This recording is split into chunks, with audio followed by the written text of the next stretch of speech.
From Liberia, let's shift focus to Ghana, where President John Mahama has ordered the end of fuel allowances for all political appointees, including cabinet ministers and heads of public institutions, as part of broader efforts to reduce government spending. According to presidential spokesman Felix Afoso, the directive reflects the president's belief that leadership should share in the sacrifices being asked of the public. Since taking office in January, President Mahama has introduced several cost-cutting measures to address Ghana's severe economic crisis. These include reducing the number of ministerial portfolios from 30 to 23 and cancelling satellite TV subscriptions for the presidency and other government offices. The IMF has acknowledged progress in Ghana's economic reforms and debt restructuring efforts over the past 6 months. Now, Senior Lecturer, Department of Economics, University of Ghana, Dr. Adu Owusu-Sarkodie joins me live from Accra. Good to have you join us on World Now. Now, President Mahama's latest decision to stop fuel allowances for all political appointees is not exactly happening in isolation. It's coming amidst his other decisions, such as lowering the number of ministerial portfolios. What do you think about it? Well, thank you for having me. We must remember that we have an IMF program, and at the center of the IMF program is what we call fiscal consolidation. That's to reduce the gap between revenue and expenditure. So a number of taxes have been introduced. We've had quarterly adjustment of tariffs, and the government has cut its expenditure by 10 billion cedis this year compared to 2024 out 10. So the signal that the government is sending is just to indicate to all of us that they are also sharing in the burden with us. First, it was a campaign promise in the run-up to 2024 elections that he would reduce the number of ministers to 60, from 85 to 60, and he has done that. In addition to that, he wants to, even our Independence Day celebration seat march this year, we did not have a flamboyant celebration as we did in the previous times. In addition to that, he also wants to reduce the full allowances or even cut the full allowances to the ministers. So all these are good signals to indicate that they are sharing the burden with us. Right. Prior to the IMF program was the issue of debt exchange, domestic debt exchange program, and then external debt exchange program. And many Ghanaians and investors also suffered what we call haircut. In other words, they got a lower than the face value of their investment. So these are all indications to tell us that they are sharing in the burden. I hear you, Dr. Sarkodie. Yes, I hear you on this. But then, as an economist and someone who's on ground there in Ghana, how would you say majority of Ghanaians, the average Ghanaian, how are they reacting to these moves by President Mahama?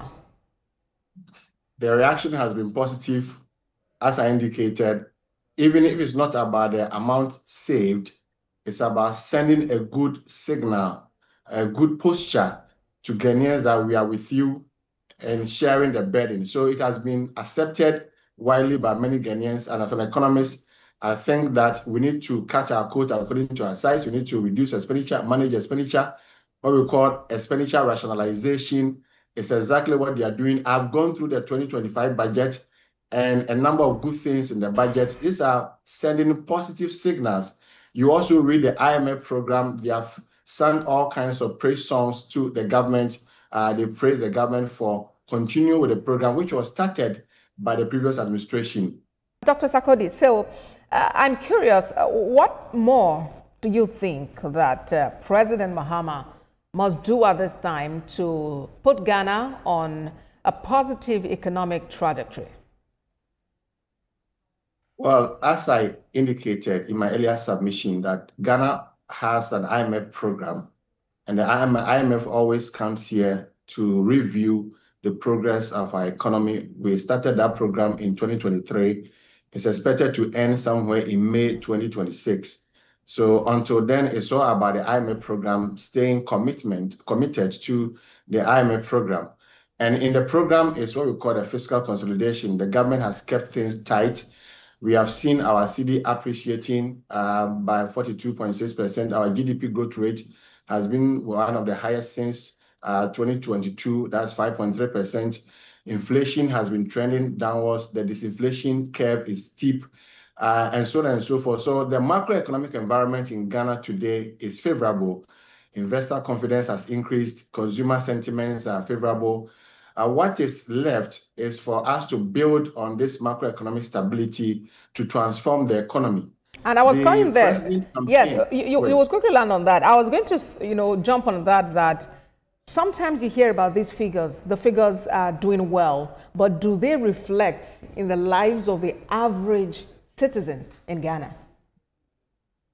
Yes, to a large extent, we've seen even yesterday, the Traders Association president indicated that some traders in Ghana have started reducing the prices of their commodities following the appreciation of our cedi and the disinflation process.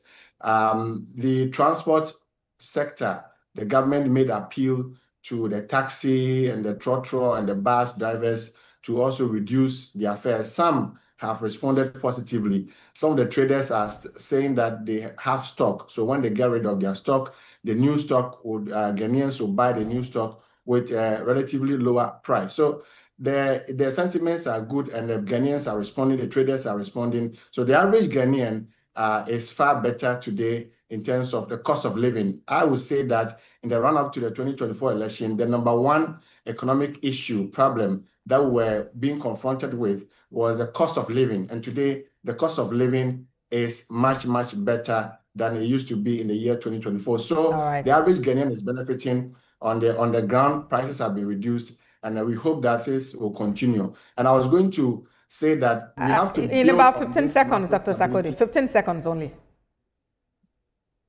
Hello? Oh, okay. We really just need to go at this time. Senior Lecturer, Department of Economics at the University of Ghana, Dr. Adu Owusu Sarkodie. Thank you very much for talking to us on World. Hopefully we can have you some other time.